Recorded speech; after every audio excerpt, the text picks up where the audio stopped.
Hello guys, this is Chef Deborah and today we are going to make some dessert. And you know this dessert is I only invented and formulate this recipe. I'm not doing this recipe before, but you know, I make it good and very nice. Because when I went to my kitchen, I saw some, a box of oatmeal cookies, but I don't like to eat oatmeal cookies. I don't like these cookies when I'm eating it directly. But when I saw this, and then I checked my chiller, I saw some cream cheese also out there. So I decided to make a cheesecake. Cheesecake dessert, which is the base is the oatmeal cookies. So this recipe is very different, because this is only I just invented. This is not the real recipe. But this is my first time I'm doing this. So I want to share to you because when I eat it, and my sister also tried it, and her husband, and some of our friends, but they really, really love it. They asked me, do you have some more? But I don't have enough because this is only a trial, This is very good and nice recipe. So I want to share with you and do it in your home. Come on guys, let's try this cheesecake dessert. Subscribe and click the bell button.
The ingredients that we need are 8 pieces of oatmeal cookies,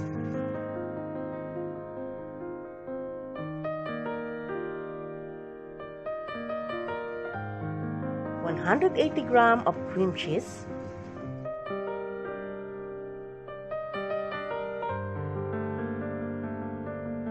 60 grams of crushed cherries,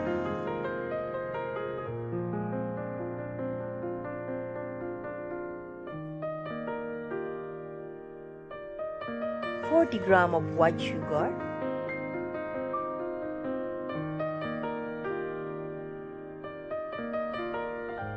20 grams of raspberry flavored gelatin,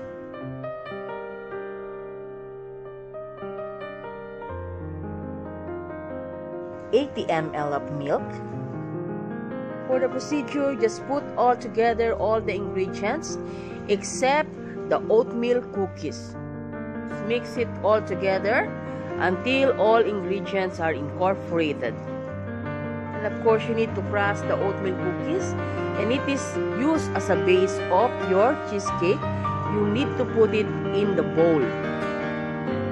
After you put it in a bowl, you have to add the cheesecake mixture to the bowl, and then sprinkle it with the oatmeal crumbs on top as a garnish. This is very easy recipe. We don't need to cook, only just mix all together the ingredients. This is how it looks. So to become more beautiful, it looks like more good and nice, we need to put some cherry on its bowl on top of the cheesecake. Of course, you can chill it before serving, and this is very nice dessert.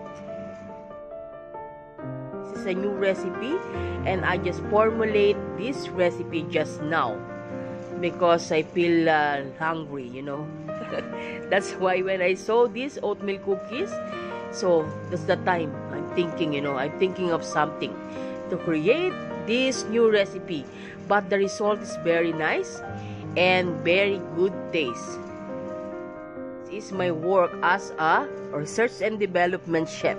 So you need to think about of something for a new recipe to create a good and nice recipe. And again, this is Chef Deborah. Thank you for watching, and happy eating to everyone.